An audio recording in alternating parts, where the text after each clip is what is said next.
takes a couple of seconds for it to kick in. We'll be starting in about 30 seconds.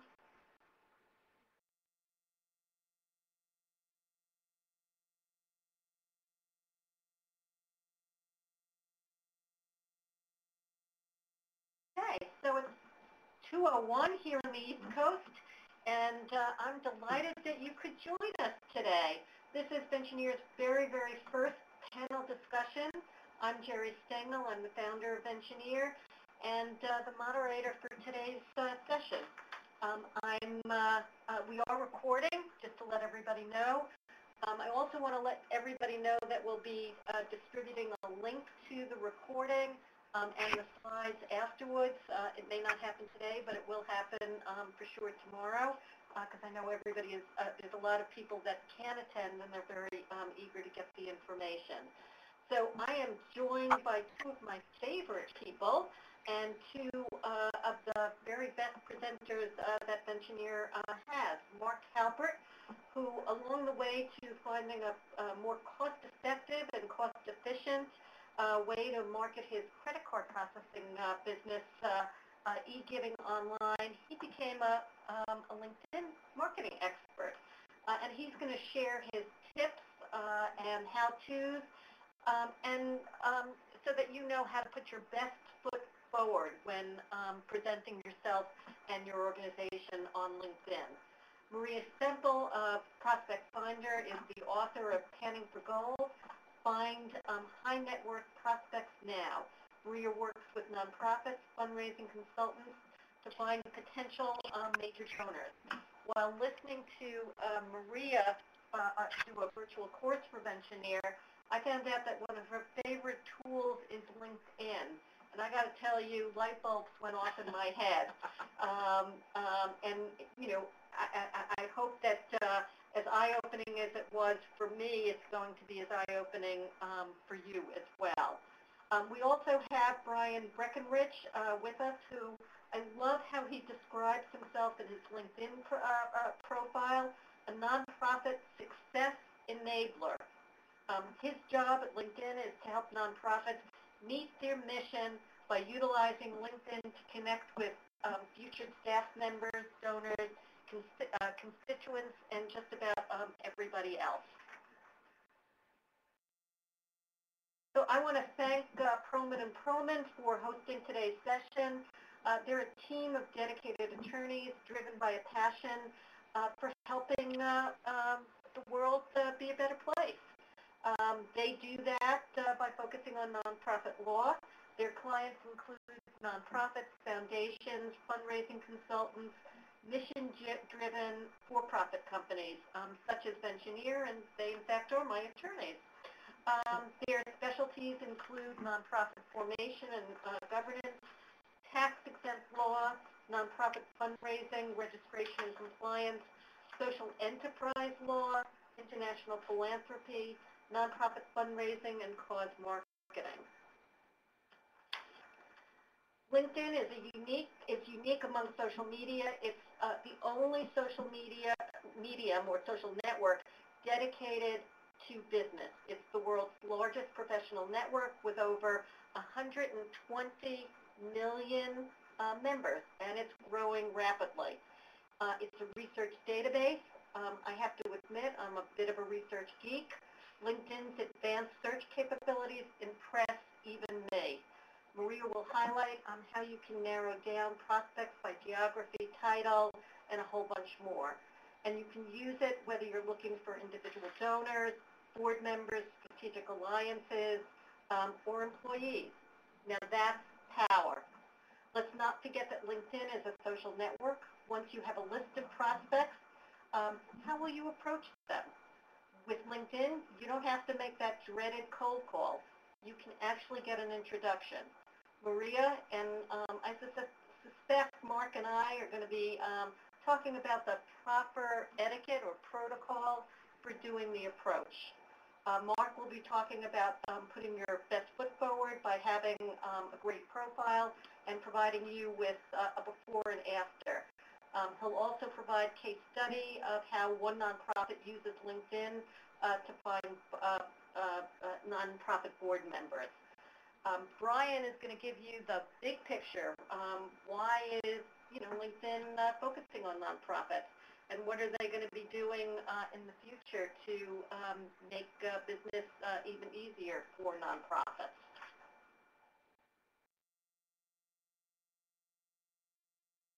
So many of you in the audience may be too young to remember this old comic, Jack Benny, but he had a very famous joke about how to get to Carnegie Hall, and his retort to that question: practice, practice, practice.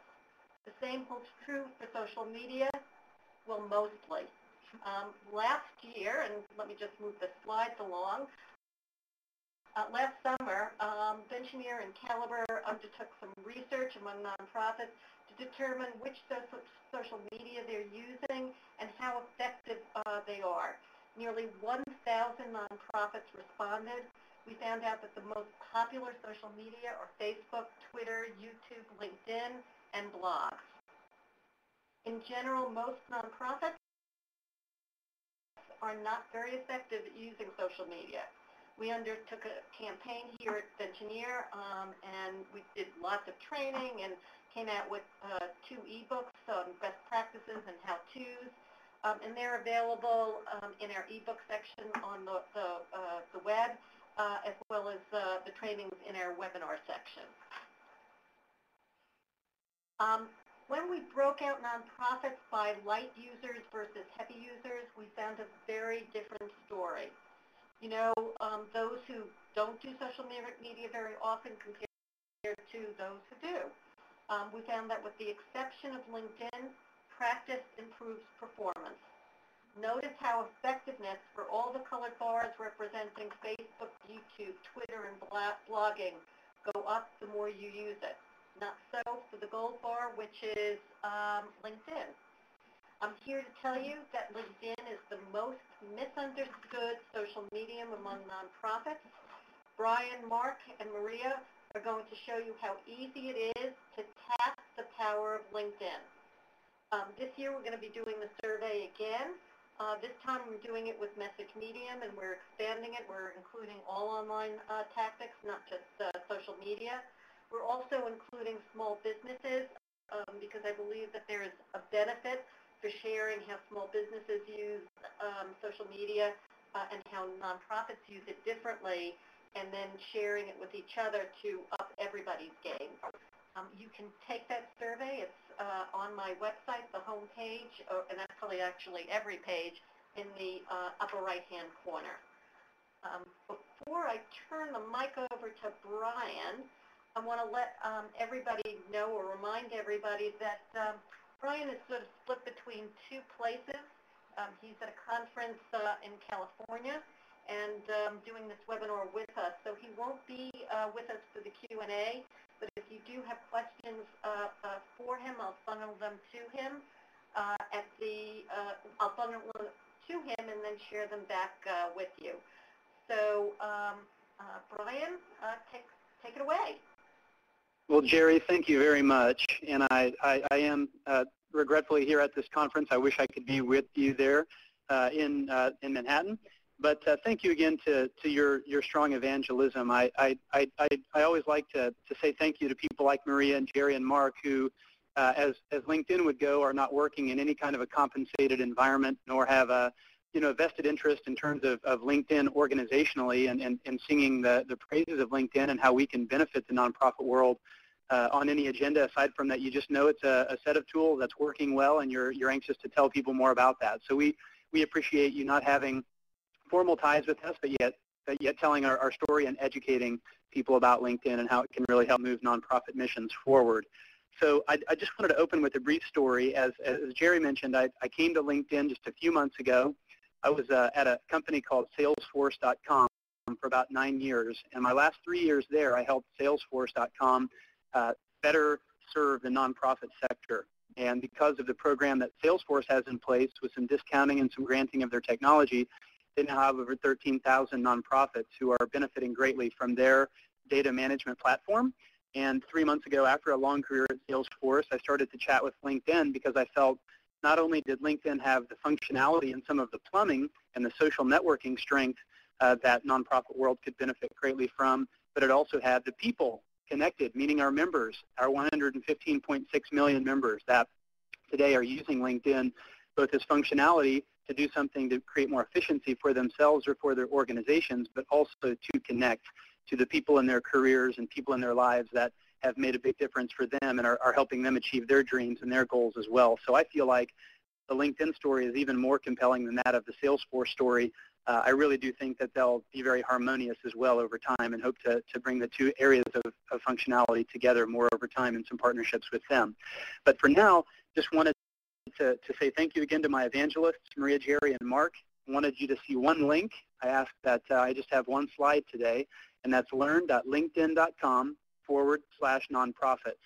And if you spend a few moments out there, you'll get a better sense for the 5 or 6 things that we as LinkedIn suggest individual nonprofit professionals should do with their LinkedIn profile to get more successful in their use of LinkedIn, and also a small list of bullets of things that organizations should consider as well. And so we certainly want to let you know that we at LinkedIn Nonprofit Solutions have been creating learning resources like this one, and also creating the operational capacity to do business with more and more nonprofits. And what I mean by that is the LinkedIn Nonprofit Solutions emphasis that I have, which lives in our standard corporate solutions business at LinkedIn, is calling exclusively on the nonprofit world and providing very, very, very aggressive discounts for a select list of 501c3 nonprofits that are based in the United States for the rest of this year. And so if you wanted to get more information about that, feel free to go out to that learning link and just go to the bottom to the Contact Us tab, and my team will be happy to get in touch with you. I did want to just provide that big picture, as Jerry said, as I pass this virtual microphone back over to the team in the Northeast, by saying that nonprofit organizations are using LinkedIn to build their presence and tell their story. And you're going to see a lot of places that can happen today with the great work that the trainers and the motivators and consultants on the phone are going to share today. But know that presence is very important for you to tell. And if you're telling your story well on LinkedIn, it's pretty rest assured that your Google search ranks are going to go up quite a bit. And so you'll want people to arrive at your story and a great professional presence when they do find you on Google or find you in other ways on the web. Secondly, we feel like LinkedIn is a great mechanism for the nonprofit world to build relationships, very strategic relationships. The majority of our products for members don't cost anything, and we want that to be the case forever and ever. There are certainly some advanced organizational tools that nonprofits are starting to invest in hand over fist because of some of the discounting that we're doing. The mission that we have is to lower the financial barrier to access of LinkedIn's organizational or corporate tools to be used by nonprofits and assuring their success. And then the third is engagement with the use of LinkedIn groups and polls and events and answers and lots of other things that certainly don't cost a dime at all and don't distract at all from your operational budget in the nonprofit world today to drive deeper engagement with those relationships that you're telling your story to. We really feel like that's beneficial. And so before I break with my remarks at the high level, I wanted to tell a really quick story. LinkedIn is powering positive social change. I'm absolutely confident of that, and I've only been at the company for a couple of months. We've got almost 4 million nonprofit professionals now that you can network with and partner with out there on our platform, perhaps even higher. Those folks. We've got 76,000 groups or more that have been created by the nonprofit sector, and over 100,000 nonprofits now have a company page. So I really think it's everybody's responsibility to make those high value and really and have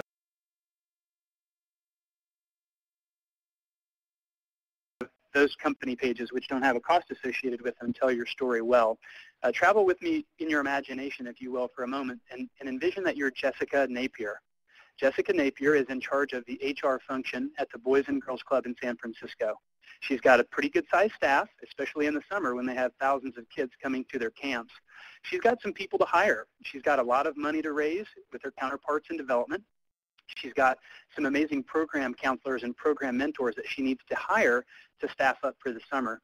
Well, luckily, Jessica arrived in that hectic environment with a background in recruiting and a background in organizational HR.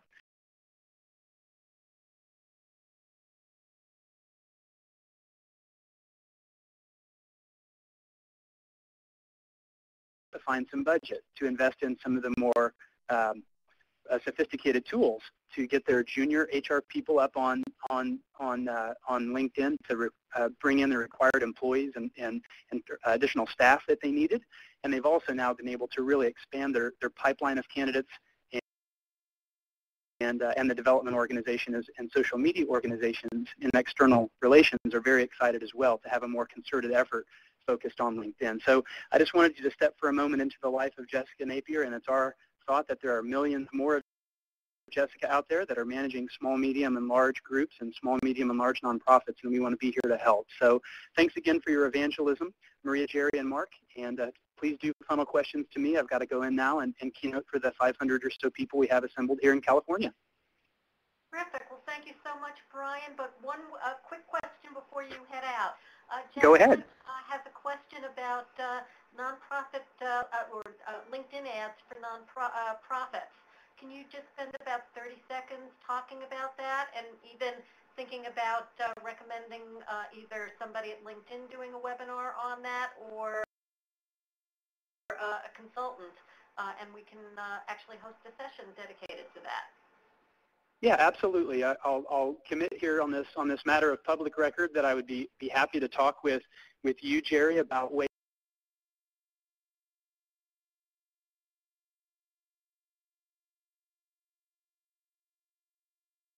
we could educate people more about using the advertising vehicles on LinkedIn to move a nonprofit mission forward. And though this isn't something that we've announced broadly in general with LinkedIn Nonprofit Solutions, but we are able to provide some discounts as well in the ads area. We've yet to bring to market a formal program where we do a number of ads on a granted or donated basis, kind of like the Googles, and I believe Facebook may be considering some of this as well, but we don't today have a donating and granting program in place for our global member base, but we definitely want to coach you on practices, and for nonprofits interested in investing in ads, can provide some discounts. I can't share too many specifics about that, but if you get to me by way of Jerry or by way of learn.linkedin.com/nonprofits, I'd be happy to tell you more specifics on that one-on-one. Terrific. So thank you so much, and knock 'em dead in the keynote at the conference that you are. And for contact information, the last slide, or second to last slide, has Brian's contact information. That's right, and feel free to reach out to me by way of LinkedIn. I do get a huge volume already, but I'll do my best to get through to you directly. Also would say that the learn.linkedin.com/nonprofits and the folks standing by at that link are going to be helpful in the very, very short term. I would also say that I'm engaging in some really good public discussions. It's always better for me to have discussions in public more than in private because I think everyone benefits. And I just yesterday started, for those that are LinkedIn users or LinkedIn members, cruise over to the Chronicle of Philanthropy group. They have a wonderful group there that's very complementary to the great work of Venture. And I started a discussion yesterday asking people, they have 20,000 members of their group there. With their permission, I've asked the Chronicle to allow me to start this discussion, and they were very open to it. It just says, hey, how are you using LinkedIn? Share detailed stories, share detailed best practices and case studies. And the more we get hundreds of people sharing those on that site, the more that we can do some exciting future webinars with Venture and with other organizations like it. So please share publicly out there in that group as an example. And I look forward to working with you all in the future. Perfect. Thank you so much. Thanks so much, Brian. So I'm now Absolutely. Thank you. Terrific. So I'm now going to turn it over to Mark Halpert. Oh, yes. Right? Yes. Yes. Exactly. You were looking at me stunned. No problem. Okay, well, welcome everybody. I'm going to do this completely unscripted. I just want everybody to recognize that the decision of LinkedIn to commit funding and personnel to nonprofits alone is in itself quite a big achievement, and it really tells us how important nonprofits are and what will come from the future from LinkedIn. So stand by. It's going to be a great ride, and we're really excited about it. But your ride goes nowhere if you don't look great on LinkedIn. And my point and my one takeaway, if you forget everything else you hear from me today, is that I want you to be the only yellow guy in the sea of blue guys. And if you've ever heard me present on this, I come back to this over and over again. If you look like your competition, and understand, folks, in the nonprofit world, you're competing for the same donor dollar, the same time effort from your volunteer and your board members. You have to uniquely stand aside and demonstrate in LinkedIn and in every other marketing communication that you have, what is your value proposition? What do you uniquely do to bring to the table to make people to commit time, effort, and resources to you? Where is it that you're telling that story? And LinkedIn provides you that great opportunity to tell your story in your own words. Nothing appears on LinkedIn on your personal profile or your organization's company profile unless you have agreed to put it there, unless it has been approved, or you have written it in there and it is all ID and password generated and protected. So you are to tell how you differentiate yourself from all of your competition. Sorry about that. So when you begin your profile to fill in all the fields on LinkedIn, LinkedIn knows how to divvy up or divide up to your public profile versus your private profile. And each one of us has one of each. And I'm talking about personal profiling, about you and what you do and who you really are. The why you, the why are you the yellow guy in the sea of blue guys. When you Google somebody and you select from the Google search results their LinkedIn profile, you are seeing their public profile, the material information they want everybody to see. It's very basic. It's all out there. It's all about your street credentials. And it is a very compact and condensed version of what will look like your private profile. So we'll get to the description of what the private profile best is by telling you what your public profile doesn't show. It's an odd way to describe something, but nonetheless, it usually works. Your public profile will show your experience, your location, who you are, what you do, where you went to school, but it will not show who you were connected to. It will not show your presentations and papers. It will not show your recommendations. It will show just basic information. So as we look at my colleague, my client's public profile, I realize it's probably pretty small on your screen. You've seen these over and over again. If I get a phone call from somebody who I don't know, while I'm speaking to them, I look at their public profile to at least find the shades of common ground that we have. Did they go to the same school I went to? Did they have some experience in a field I've been in my past? How long have they been at the organization that they're in? And in this case, and thank you to Barbara Wenger for allowing us to see her public profile and eventually her private profile, you see that Barbara is telling about herself, but all of this material she's written herself, and nothing contains any private material. She agrees that this is now a new and improved private profile. We'll go through that public profile. We'll go through that in just a minute. If you look at what a private profile is, it's what you saw and more. It is what Barbara tells her trusted group of connections, the people she has invited to connect to her or invited her to connect to them. And it further answers with more detail why Barbara. What is it about what Barbara uniquely brings to the table? It does show her connections. It shows what she and her peers have been doing because connections show that. It shows her recommendations and all her ancillary marketing materials. This is material that she protects and only shares with people she's agreed to connect to. So let's look at her private profile, and you see that in the middle, anything in blue means that you can click and dig deeper into her profile. So you see her 194 connections, if I'm reading that number correctly. You can see all of their names and all of their affiliations, and you can look at each one of them individually and see their private profiles. You can see her various websites. You can see her Twitter handle. You can see her public profile URL. you can see a lot of material about her that you couldn't see in the previous public profile. Now, Barbara came to me and she said that she thought her public and private profiles needed a little sprucing up. And I call this renovating a profile. It's much like renovating a house. You don't take the bottom floor out because the whole thing would fall down. But you just take it down to the walls and you reconnect it, refashion it from the inside out. So we're going to renovate Barbara's profile. I'm going to walk you through step by step her beginning and her before and her after. And you'll see basically what we did and how we made her profile far more engaging, far more about who she really is. In the before, you see this is in the red boxes. She had a few connections. She listed her website for her organization just as company website, generic. She did not personalize or personalize her profile URL on LinkedIn, and this is something that you want to do.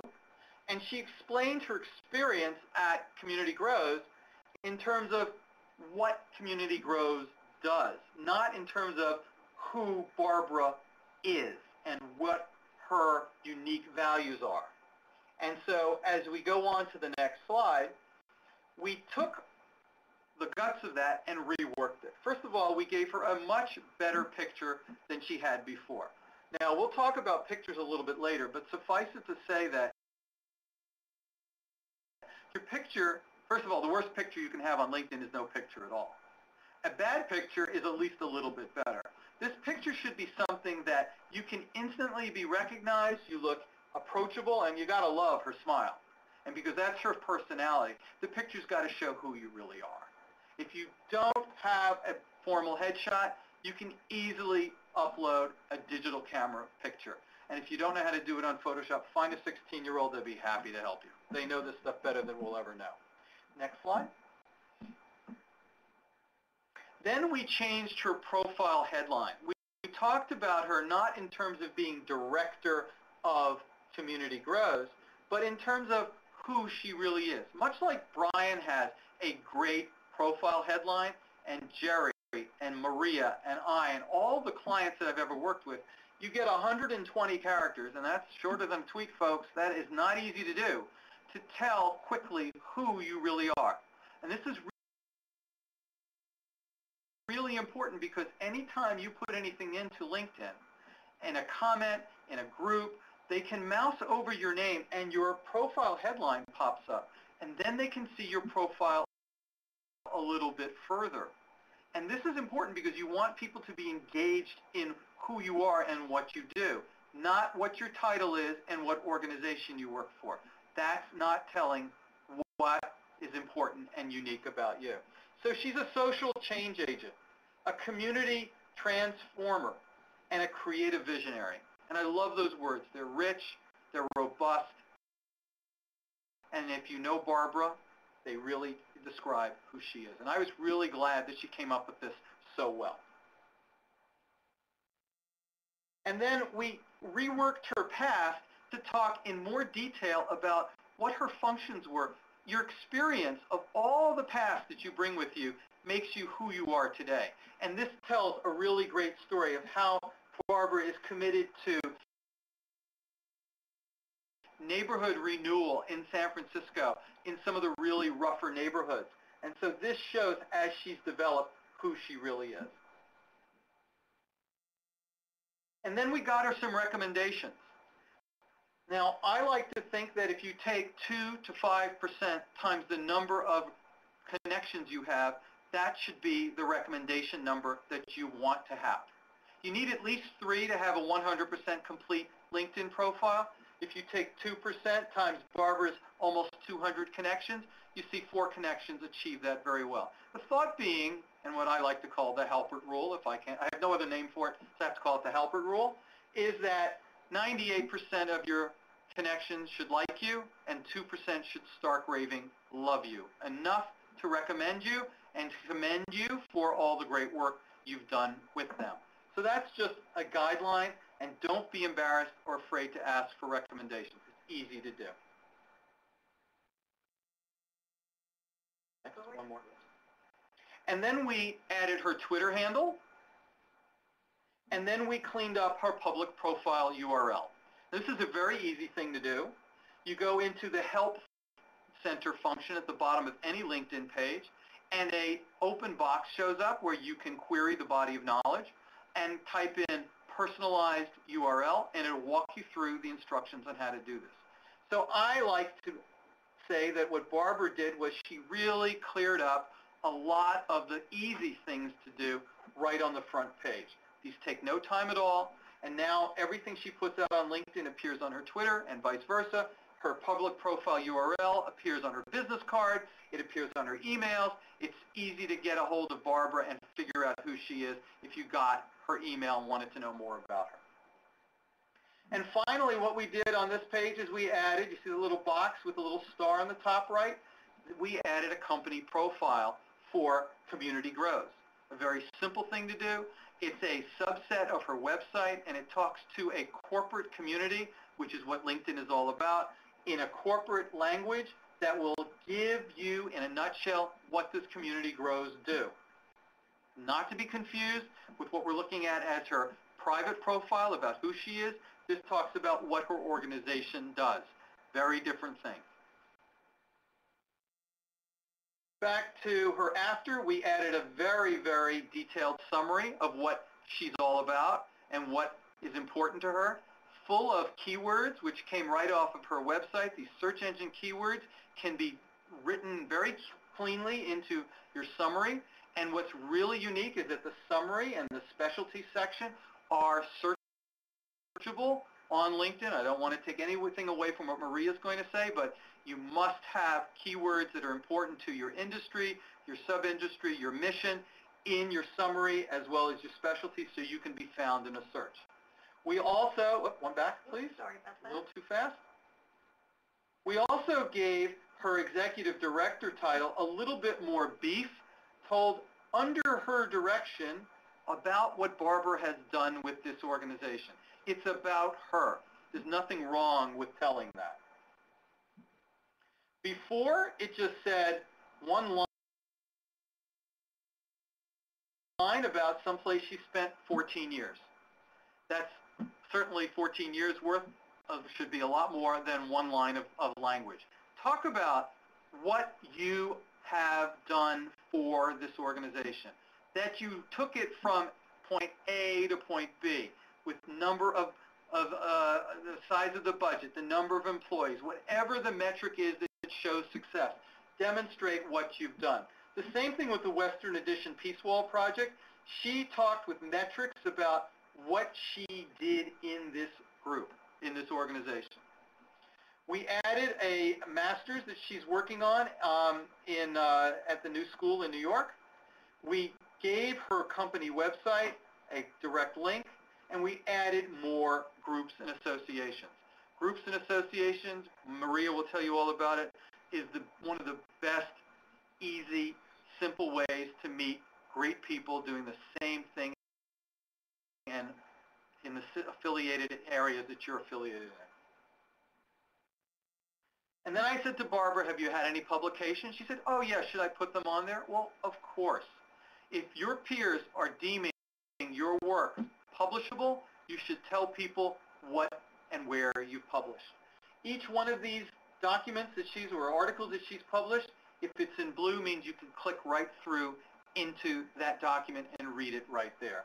And I always like my clients to have a very brief executive summary about what you're about to read, so as the reader, you can determine if you want to spend time with it now or come back to it later. So she's written these 4 articles, and each one of them stands on their own in great journals. We added skills. Now this slide is a little bit dated in that skills now on LinkedIn show as blue bubbles instead of a bullet points, as you see there. And for each skill, you identify, self-identify how many years you've spent doing it and what your expertise level is. So I said to Barbara, let's talk about just what do you like to do? Where do you have skill sets? And we started talking about it, and she listed these, almost 10 skills, which are really uniquely what she's all about. I asked her if she had any certifications, and she said, oh yeah, I do sign language. Is that important? Well, of course it is. because if you're dealing with the population that she's dealing with, in some cases she's going to come across people who are hearing impaired and need to know that this is something that she not only has studied and very hard to do, but she's capable of doing while she works. So that's very important.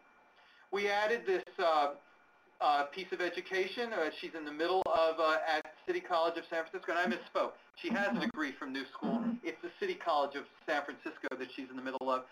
This is what she's developing herself as she grows, and we're all growing. We're all morphing into the people that all of our experiences led us to today. The technology and the economy is changing. We're all adapting with it. And then we got her some recommendations. And at first she was a little reticent to do it, and I said, you want people to recommend you because you've done great work. There's nothing wrong with them helping you along and adding the attaboy or attagirl that you need to have to know that you're a great person. If you get recommendations, they should be terrific recommendations, because these are things that people are giving of themselves to make you look better and make your profile really stand out. We added different websites and her YouTube page. We added some interests that she has her own website for interest in photography, and we started to really build out the groups and associations that she has joined. She first was in only 2 groups, and now she's in all of these. These all reflect the things that she's involved in and her interest area and other people with like interests as she has. And then I asked her, do you have any honors and awards? And she said, well, I'd rather not say. And I said, Barbara, you're being so modest. Tell me. And she started to list them. And look at what this woman has done. Unbelievable stuff. In San Francisco, recognized by her peers over and over again since 1997. So she really stands out as the yellow person amongst all the other blue people that she works around.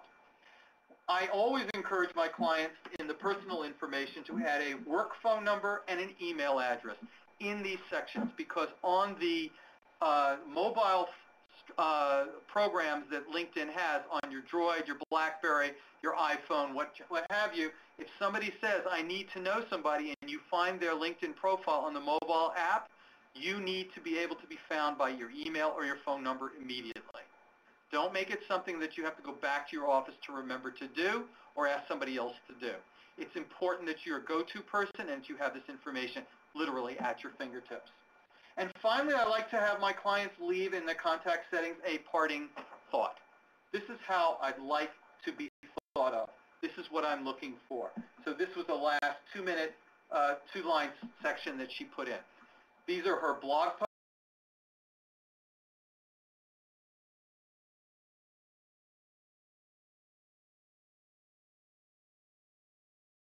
The portfolio and the events are all the free applications that Brian spoke about earlier. We'll talk about that a little bit later when I come back on. The reading list and the SlideShare presentations as well are also free apps that you can add your own personalization. So what we did was take Barbara's rather gray and drab personal profile, and we really busted it up and cleared it and made it a lot more engaging. Now anybody who's casually reading her profile knows a lot more about the who she really is, as opposed to the what she does and how she used to convey that. I want to leave you with two more slides here. We talked earlier about keywords and about how you need to put keywords in your summary and your specialties on your personal profile.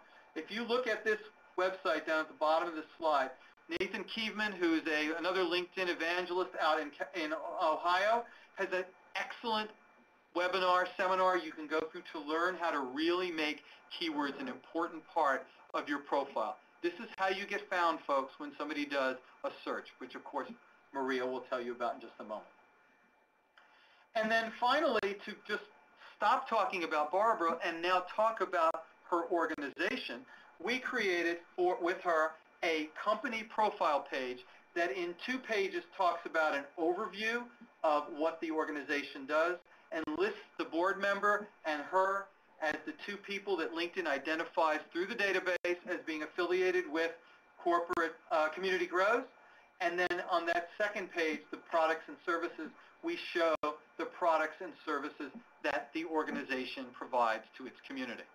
It tells in its own way. It's like picking products, seed to mouth, cooking classes for youth, and more information about that. If you'd like to share that with other people, you can say, hey, I found this. This is an amazing project that they're working on. You need to know about it. It's very easy to push this through to other people. So there are, of the millions of company profiles out there, there are now only, and I have to say, only 101,000 nonprofits using company profiles. That number is staggeringly low. If you're in a nonprofit and you do not have a company profile, you're missing an absolutely incredible opportunity for people, professionals, corporates, new board members, volunteers, donors, especially donors, to engage with you in your own words about who you really are. I can't stress this enough. It's important that you add one. It's very easy. It might take you all of 5 minutes to do it, but so many nonprofits have failed to do that. So I implore you, please add a nonprofit company profile page. It's an easy thing to do. So I want to now segue this over to Maria. Maria's owner of the Prospect Finder. Her knowledge and expertise has over and over helped nonprofits research, prospect, find donors, board members, volunteers, stakeholders, and LinkedIn is one of the tools that she uses proactively and reactively. I've told you how to get found. She's going to show you how people can find you. Maria. Okay, great. Thank you very much, Mark.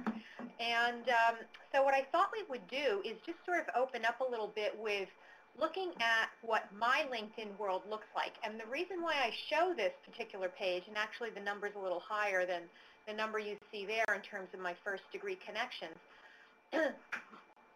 my search results that I do as a prospect researcher, as a business owner, are going to be vastly impacted by the number of first-degree connections that I have.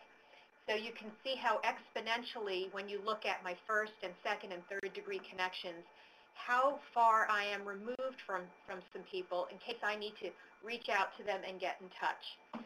So let's talk a little bit more about utilizing LinkedIn for prospecting purposes, okay? So whether you're prospecting for board members, volunteers, strategic alliances,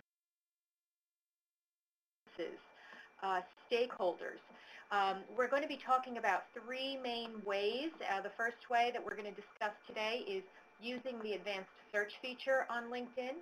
We'll also go into how to mine your own first-degree connections and how to utilize groups for finding and mining the groups for additional prospects for you. So the way you could begin to mine LinkedIn is by looking at the search box that you see there in the upper right-hand side, okay? And what I like to do, because I'm the geek researcher that I am, I like to use the advanced search feature, which is just to the right of that box. You'll see the word advanced. When you click on that box, you then get a search screen that is much more robust. It's fabulous. So here is where the gold is, I believe, within LinkedIn. You can take this, and I just gave you a brief example here. If I were a nonprofit organization who needed to have additional people on my board, or perhaps you are a financial literacy organization and you just want to have more contact with accountants in your region, I decided to just run a sample search for you. I happen to have gone to Rutgers, so I decided, well, let's see what would happen if I looked at people who I felt rather close to, looking for Rutgers graduates in the field of accounting within a 25-mile radius of my zip code. I then further focused my search, and again here, this is all free, folks. I focused my search on looking at people who are only first degree connected to me, second degree connected to me, or they shared a group that I belong to on LinkedIn, because I felt that, well, if I were an executive director and I needed to reach out to these people, I wanted to be able to feel like I had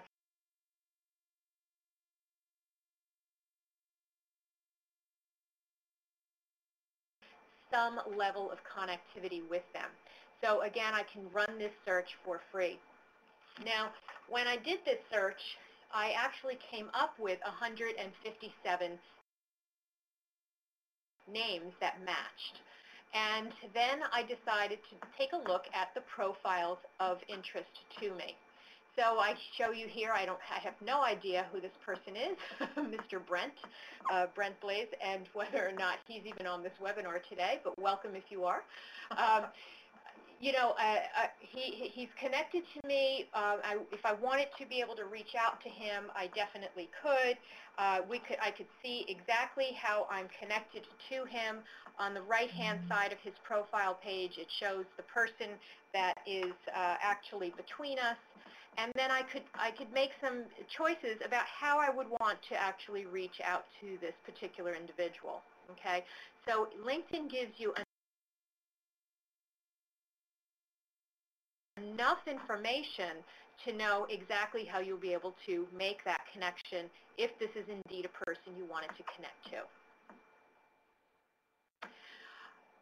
Let's look at finding your own first-degree connections, okay? So anybody that you have accepted a connection request, or you've sent out a connection request and they have accepted, you are now first-degree connected.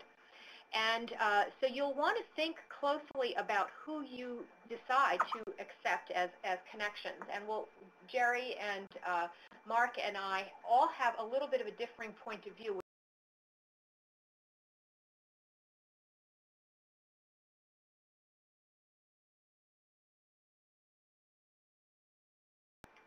own connections, all right?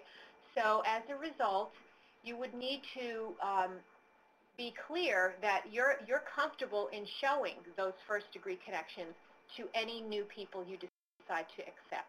Now, if you're thinking to yourself, well, you know what, I might have made some mistakes here in the past, you can go back and disconnect, if you will, from someone, and they're not going to know. There's no glaring message that's sent out to them, but just know that these are mineable connections. I just wanted you to be aware of that.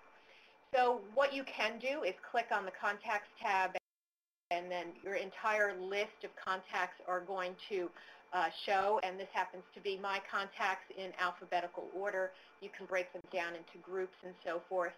But if we just took a look at that very first connection of mine on Danielle, I would be able to then peruse, if I wanted to, all of her first-degree connections and decide if there might be some people in there that I might want to make a connection to. So you want to be able to identify those people, find opportunities for introductions, and this is going to provide you with another huge list of people you could reach out to.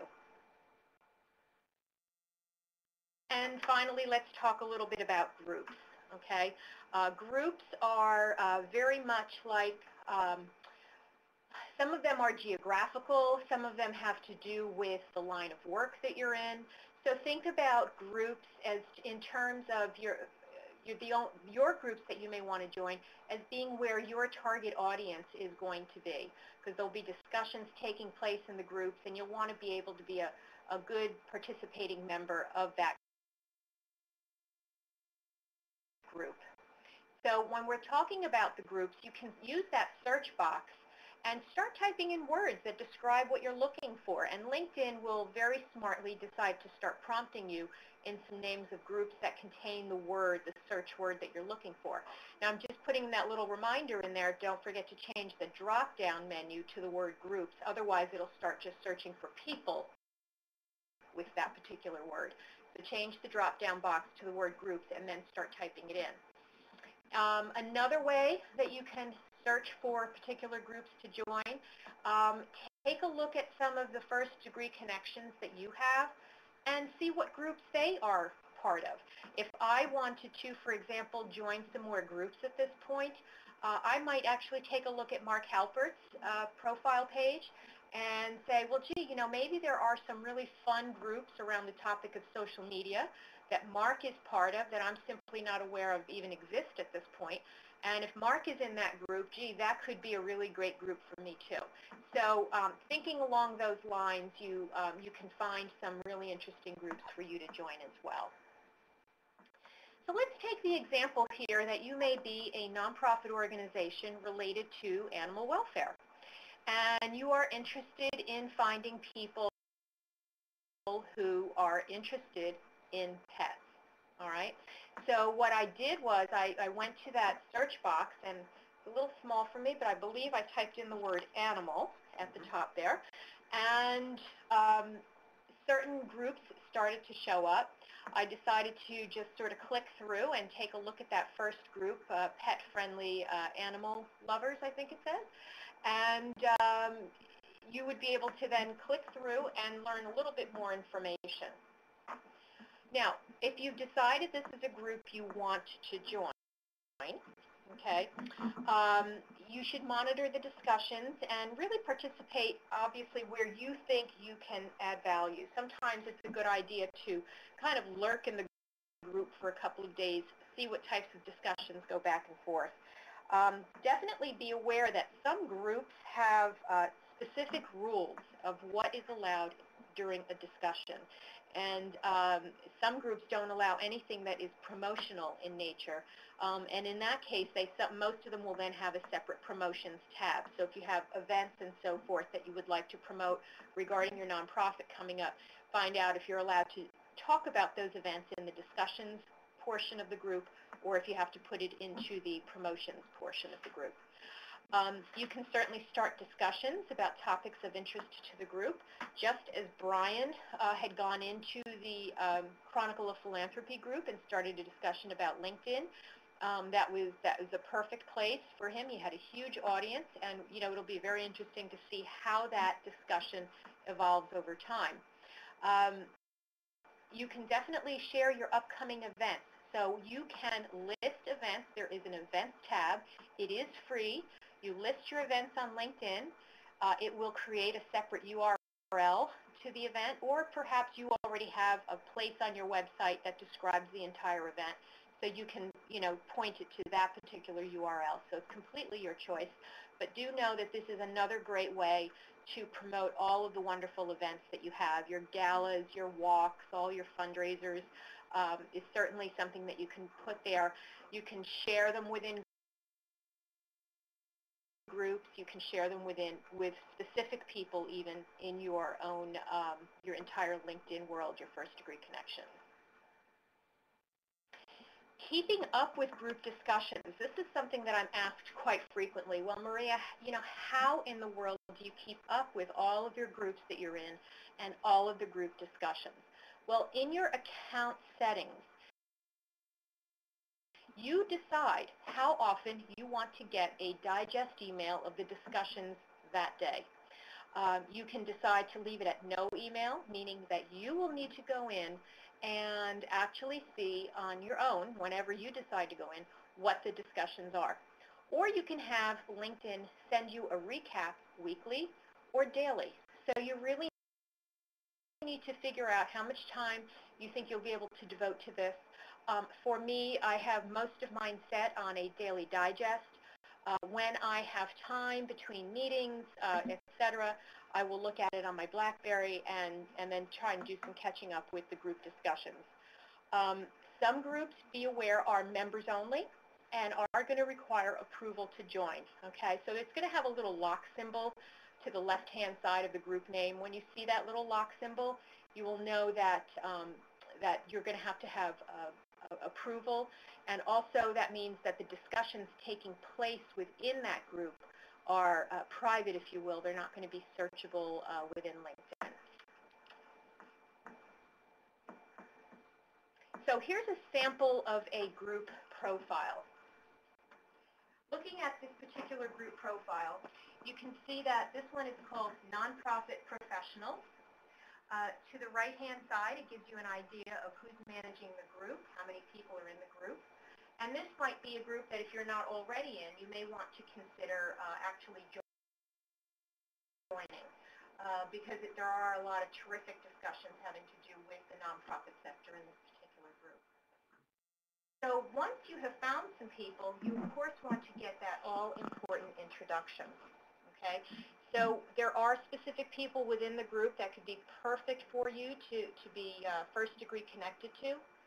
One way that I do this is I look at my group and I take a look at who are the people in the group that I am second degree connected to, and I know that I might want to be first degree connected to those people. So I would peruse those connections, and I can broaden that network further simply by sending them an invitation to connect directly.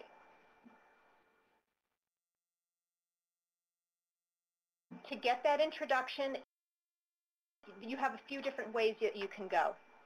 You can use LinkedIn's built-in system. Okay, you'll be prompted. It'll say get connected through LinkedIn, and it'll allow you to do that right through the contacts that you have in common. You can actually just send an invitation to connect directly. Let them know, absolutely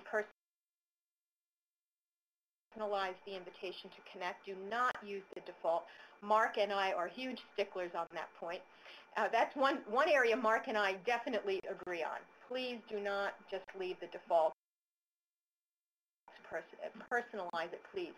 And in that personalization, you might say, I know you and I have Jerry in common, and I think we have some synergies. I think it would be a great idea to connect. Now, that's a more personalized connection.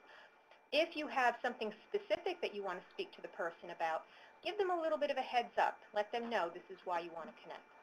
And then, of course, old school works too. You can call your first degree connection and say, hey, you know what, Jerry, how well do you know Mark? I'd love an introduction to Mark. Are you willing to make an introduction on my behalf? So you've got a couple of different ways to go, but at least at this point, you've seen how far you're connected to the person. You've seen their profile, which hopefully is going to be very robust, and you'll have an opportunity to see exactly why you'd want to make a connection to that person.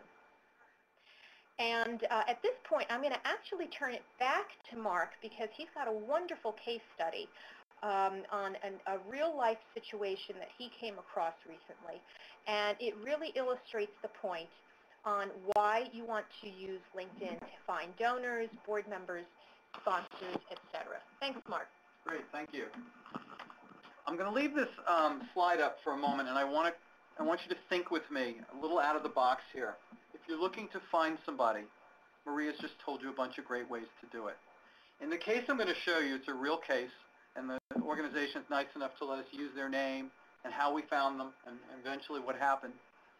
You'll see that we found a board member. But you don't only find board members. You can find volunteers. You can find donors. You can just find friends, people who are sympathetic to your cause. This is a way that you can engage people, but you have to be able to let them know who you really are. I want to keep ramming that home. So we'll go to the next slide. And so let's find somebody. So I got an email from a friend of mine. David said, I have a friend who's the chair of the Connecticut Audubon Society. They're looking for a new board member. And this board member has really to have two criteria.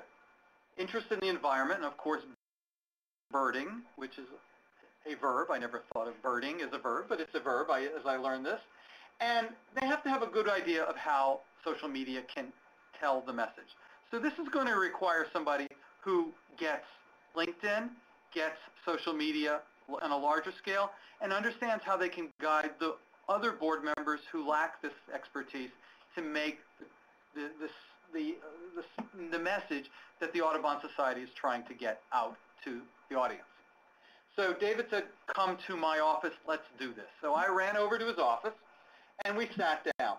And I said, David, let's go to the advanced search box, which Maria's told you about, and let's just pop in a few keywords. Environment, wildlife, birding. We had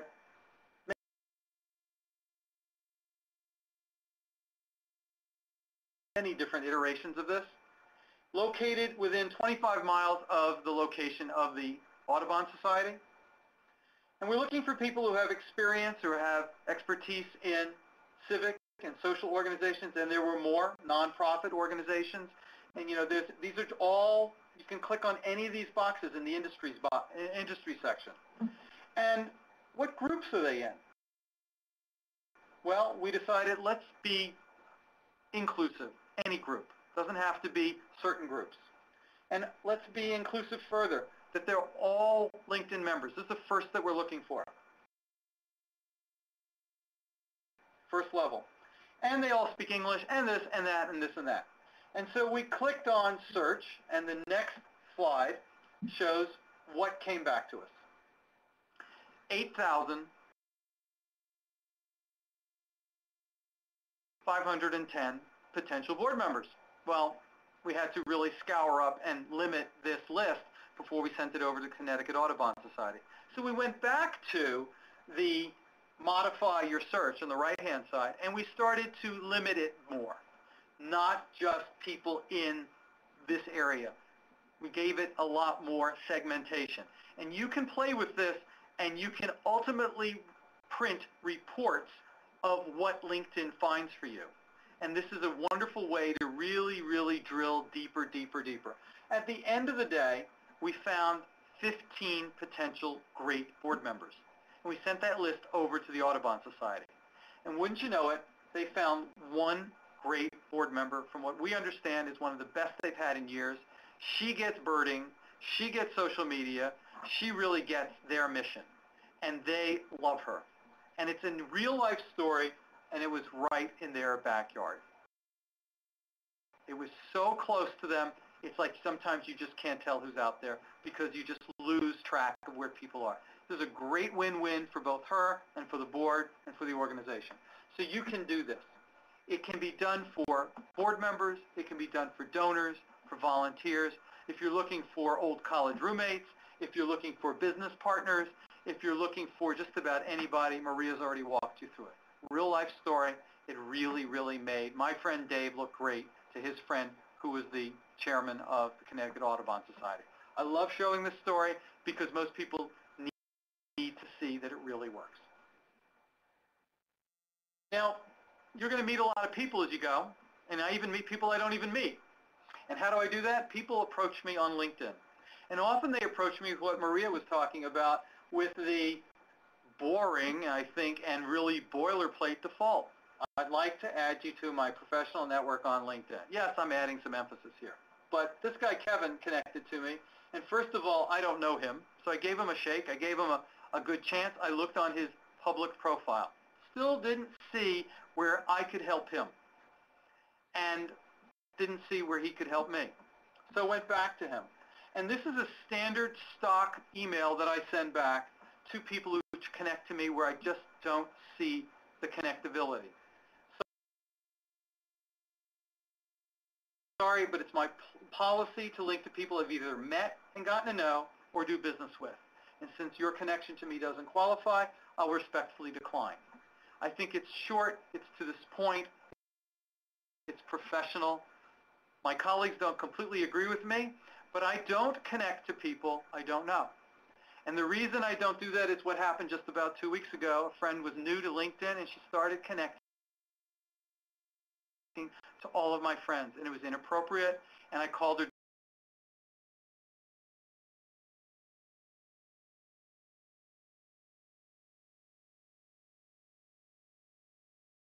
profile. Another reason why your profile needs to tell who you really are.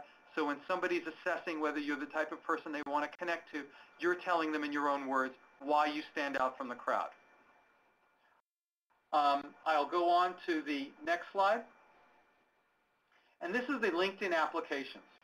Now, the LinkedIn applications are the biggest unknown in LinkedIn. So I want to show you where to find them, and I want to give you a few minutes on some of these at a very high level. You can go into them. They're all freely available to you. You do not have to pay for LinkedIn to get the applications. That's a common misconception. I want you to see how you get to them. So we'll go to the next slide. This is going to add more dynamism to your profile, much more than you can even say in your own words. It's going to show where your interests lie, what your hobbies, what your professional interests, what your passions are. We are all passionate, otherwise we would not be in the nonprofit universe. We all like to tell our story about how we can help people and what is in it for them to know us. This is where you're going to do it. So we'll go on to the next slide. So at the very top on the LinkedIn top line, you click on More. Now, when you click More on your LinkedIn profile, it may not look exactly like mine because I've added a lot of applications. But you want to find the applications you haven't yet connected or haven't loaded by going to Get More Applications. It's the very bottom of the drop-down.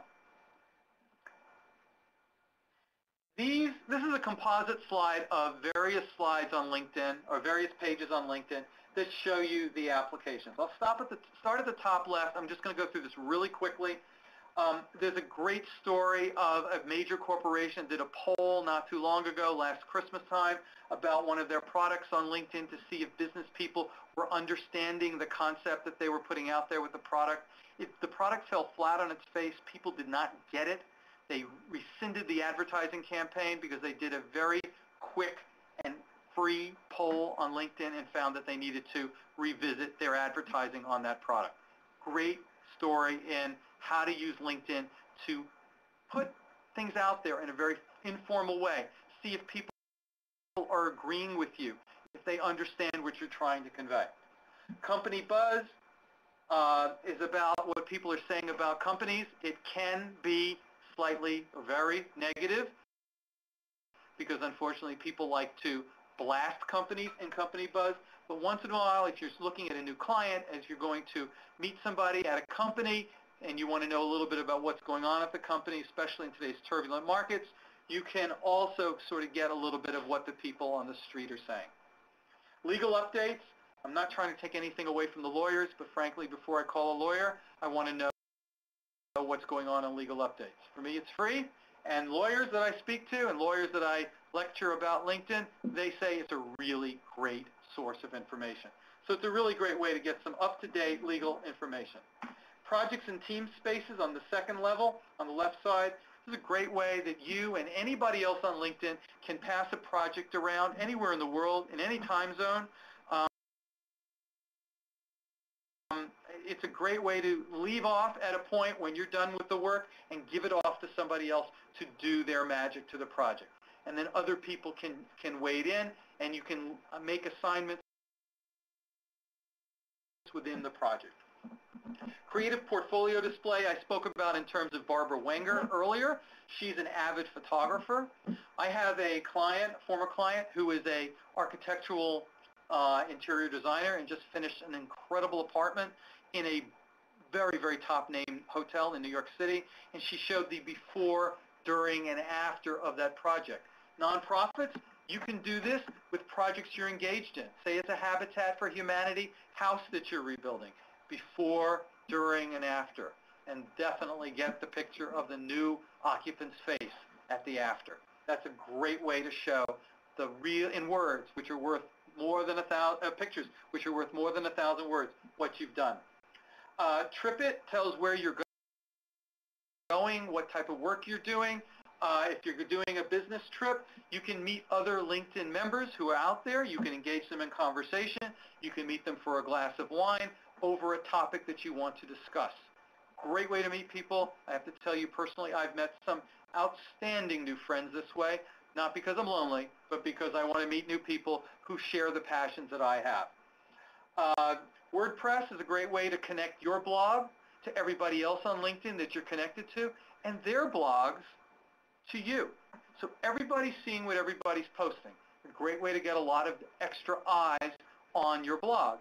In fact, a friend of mine had her blog show up on a major corporate blog site. She did not know how it got there, and it turns out it came through somebody showing somebody at that magazine, look what I found on LinkedIn.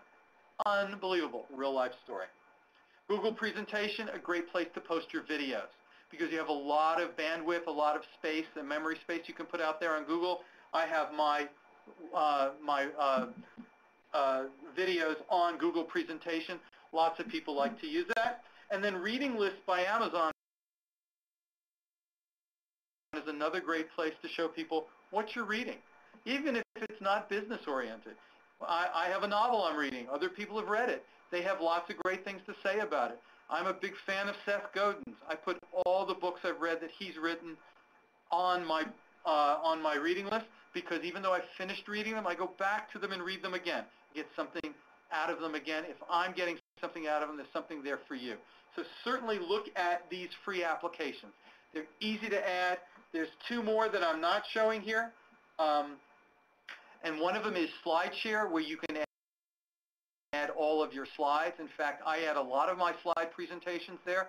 They show on my LinkedIn page. And the other is BoxNet. BoxNet being a great source for all your multimedia, and it's shareable. There's URL links that you can provide, and you can embed them in emails. You can embed them anywhere in advertisements. Whatever you're doing online, you can put into BoxNet. It takes podcasts, it takes slides, it takes PDFs, white papers, Word docs, Excel worksheets, whatever you're putting out there. It's an unbelievably great tool. This is the best called LinkedIn Today. It's the best app I've ever seen them do. I took a snapshot of my LinkedIn Today from August 1st. Now you have to think this with me. I have a lot of interests. I luckily get to meet a lot of people in a lot of different industries, and I like to read materials that I don't really have time to read, the newspaper, the magazine, or the online version of the journal. I do like LinkedIn Today telling me that such and such an article appeared in this case, Mashable, about HTML5. How do I get that? You see on the right side, it says top sources, and just below that, suggested industries. You go in and you selectively decide which sources of news you want to be feeding this to you, and from what industries those sources of news are going to give this from. So it's creating a matrix of news reports and news items that I might not necessarily see. And you can choose all of this. It's completely up to you. So I might be interested right now in insurance because I'm working with an insurance client, but down the road, if I'm no longer working in the insurance industry or with a client in that industry, I can take that off and add whatever new industry I'm working with. And it becomes actually an amazingly selective way for me to read news. So let's look at the Adobe launches HTML5 news story here. You see it came from Mashable right underneath the title, and just to the right of that, it says share. If I click share, I can share that with everybody I'm connected to. Or I can just share that with certain groups I'm involved with if it's more appropriate for that group. Or I can just send it to selected individuals by cherry picking them out of my connection list. You have tremendous flexibility with LinkedIn Today. It's a great way to disseminate information or say, here's a great story you need to know about. If it's something in social enterprise and I think Jerry might not see it, I'm going to pop it right over to her with 2 clicks on my mouse. A wonderful, wonderful tool. Sometimes she says, I've already seen it because I can't get one past her. Sometimes I can get her something that she needs to see because it's really a great story. So I'm able to feed my LinkedIn updates through LinkedIn Today. You know that when you go to that LinkedIn homepage, when you sign on to LinkedIn, there's a bubble coming out of your picture. This is a great place to tell people, I read a great article, or I'm doing something today. And this just gives you more material to add on a regular basis to add to the community. We're all in a personal learning network. We're all adding to the community conversation. LinkedIn Today provides so much great information. Okay, terrific. So I want to thank Mark and Maria for doing such a thorough job. But even doing such a comprehensive job, there are some questions. So I'm going to be doing them in the order that they came in, and for some of the questions, some of the audience actually answered them, but I'm still going to ask them. Good. So my boss isn't on LinkedIn, and that's who I would really go to for recommendation. How can I come up with other kinds of recommendations? Well, So I guess the question is, other than my boss, how do I get people in my mind that I'm going to approach for recommendations? Well, first of all, shame on your boss. You can quote me, because if the subordinates are on LinkedIn and working very hard to make sure everybody knows who they are, the boss should set the tone from the top down. Okay, enough evangelizing. Anybody who's ever told you you did a great job on that project, that you came in under budget or within the time constraints or even before the time deadline, that's a great person to approach for a recommendation. We're not talking about recommendations that are long and lengthy, a few lines, but that somehow reflect the character and the skill set that you uniquely brought to the table. Again, it further differentiates you from your competition, makes you even yellower than the yellow guy in front of the blue guys. Did you have anything else that you wanted to add? No, I would wholeheartedly agree with that. Go to colleagues, go to vendors, anyone else who could speak on your expertise. I just reconnected to an old boss from about 11 years ago. I did good work 11 years ago. I don't necessarily expect him to remember it, but I'm certainly going to, if I need a recommendation from him, going to remind somebody from the past, this is what I did. You told me I did a really great job. It might jog his or her memory, and would you mind committing just a couple of lines about what I did? It's just a great way to get a little bit more meat on the bones on your LinkedIn profile. And I've actually done the same. So bosses from 15 years ago, we've actually given each other recommendations. Absolutely. So totally agree. Brenda asks, I'm involved with multiple organizations at the same time. How do I have multiple profiles, or what do I do? Okay, Brenda, perfect. Stay tuned. Jerry and I are going to do a webinar in the fall. I've had enough interest. I did a test. I had a lot of interest for people who have multiple businesses. How to show on your LinkedIn profile your multiple businesses in the best way. Maria has multiple businesses. Jerry has multiple businesses. I do, and I keep running into people all the time. Stay tuned in the fall. Just a quick answer to that question is, you have multiple businesses, so you can show multiple company profiles. You can only show one Brenda personal profile. So what you need to do is write that you have two businesses into your summary and specialties and use the right keywords so you can be found if somebody's looking for you in a search for one or the other industry you're in, or both at the same time. If you look at my profile, if you look at any of the clients that I've working with one right now, we're working very hard to make sure that it's really clear to the casual reader how both of the businesses are intertwined. Really key. And Brenda says awesome, so I guess you answered the question. Good. We'll talk to you again in the fall, Brenda. Stay tuned. It's coming. And actually, I have one of those things that I'm going to feed to Brian, because I guess he has access to the product development people. It's difficult to prioritize your profiles. So I would love to be able to say, not in chronological order, but in terms of importance to those multiple businesses. Yeah.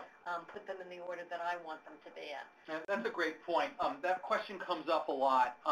LinkedIn right now, the way it's designed and programmed, will show the most recent job that you have started chronologically on top of your experience. You may be involved in 3 different businesses concurrently, but the most recent one you started is the one that's going to appear on top.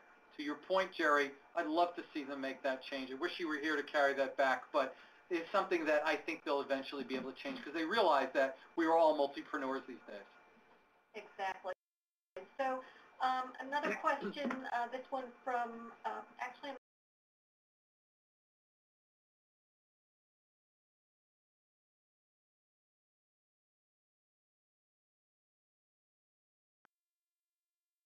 have been written about me. Yes, absolutely.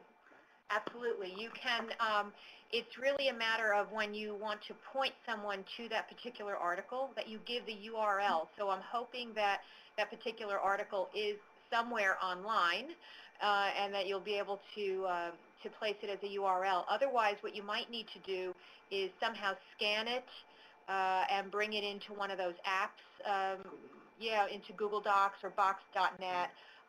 So if it's not an article, if it was written long ago before the days of having a URL for all these specific articles, that might be one way to get around it. So Michelle asks, I'm involved in a club that has alumni. How might I use a LinkedIn group and get them involved and engaged in a group? Okay, great. I'm actually working with the university right now that's trying to get a better handle on promoting the university's aspects and its events to its alums. First of all, you need to tell them that you have a group. You need to invite people to the groups. So go back into your database of alums and pull into some sort of format that you can find people on LinkedIn and then connect to them and then tell them that you're forming this group. It's a great way to engage them. Once you do that, you can tell them about all sorts of events that go on. You can even feed your blog or your news service right into LinkedIn through blog postings. It's what we're doing with one of these universities. We're talking about upcoming parent-teacher, parent-student nights or evenings or weekends or whatever. What articles have been written about the university in various newspapers. Again, to what Maria said, post the URL. Tell people the good news that's being talked about in your group. The more you tell the alums good work that you're doing, then you can approach them and ask for a donation, because they have to know where their money is going to go. The more they see, well, the good work you're doing, the more apt they are to donate. I'm not sure if I've gotten this question correctly, but I think Jacqueline is asking, can you get recommendations for company profiles as opposed to personal? So Maria? Yes, when you set up your company page, or in this case your nonprofits page, which LinkedIn at this point just considers a company page, you can get separate recommendations for the organization as well. So once you've set that organization up, you will see the feature that will prompt you to go ahead and send out specific recommendation requests. And again, you can target people that you want to ask for a specific recommendation from. Terrific. One person asks, they've accumulated 190 invites. How can they just weed through them, connecting to some and ignoring others? Okay, great. All your invitations appear in your inbox in LinkedIn. There are two tabs. One is for messages or emails, and the other is for invitations. So look in that tab for invitations, and you can either order them chronologically or alphabetically, and you can go through them. Do I connect? Do I ignore? Or do I report them as spam? If they're really spamming you, be careful, because the more people that report that same person as spamming them, that person will get kicked off of LinkedIn. And you don't get back easily. Let me tell you, I've heard that story before.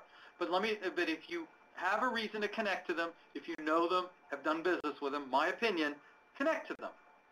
But if you don't know them, try to find out where the value is. My colleagues might disagree, but nonetheless, there's a place to find them all. It all backs into your mail. Oh, I'm sorry, I sort of ditched out on that one.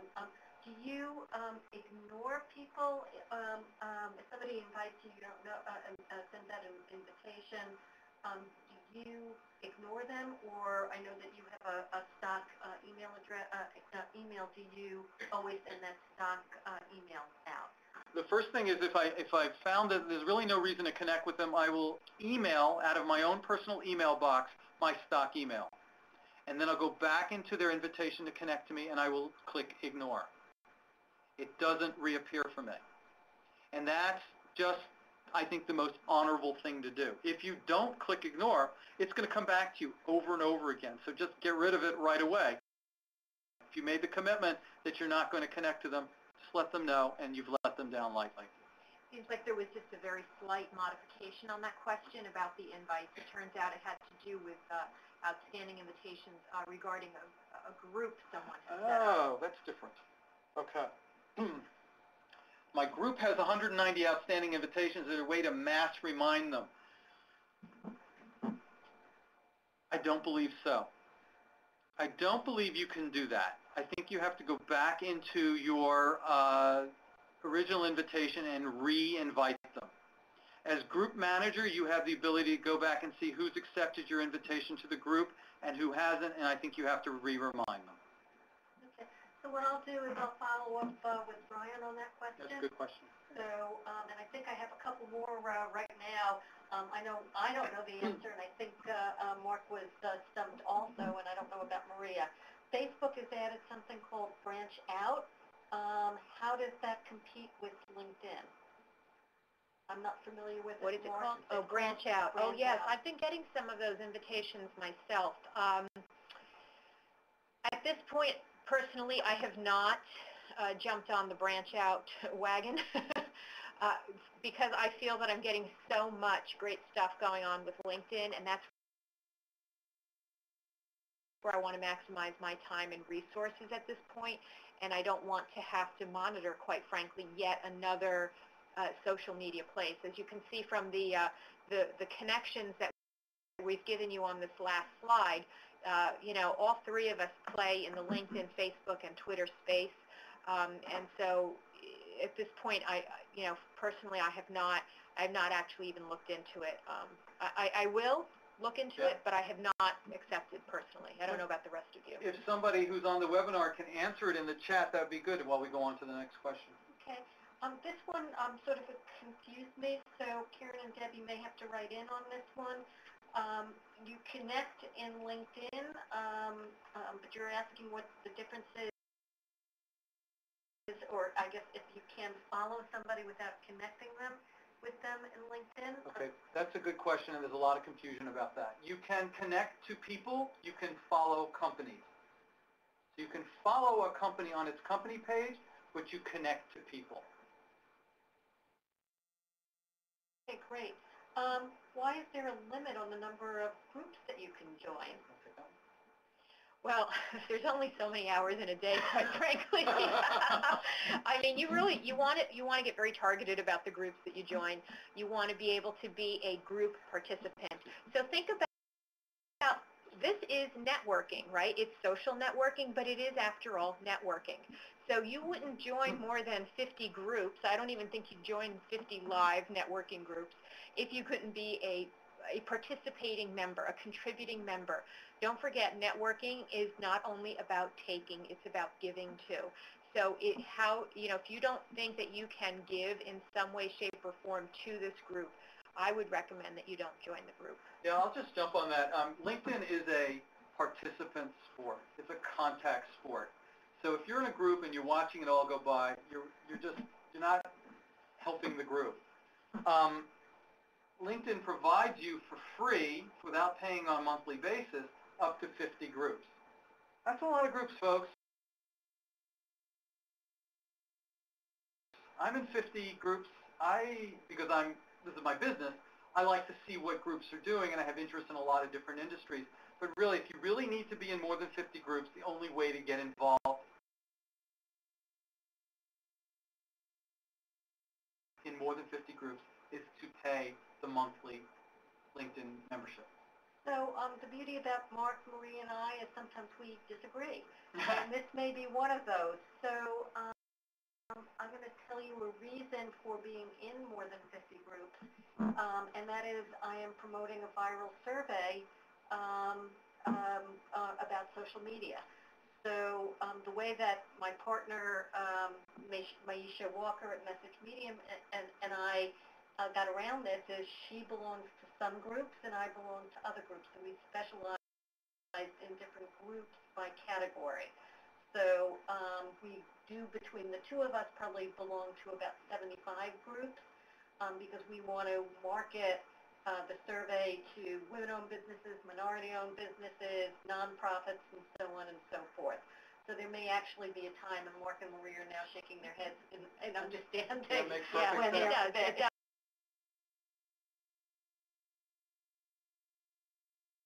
And I'm sure you can come in and pay for a certain amount of time and then come out of it, right? Yeah, it's a month-to-month subscription. Yeah. There is a way to join more than 50 groups, and I'll give you a little hint.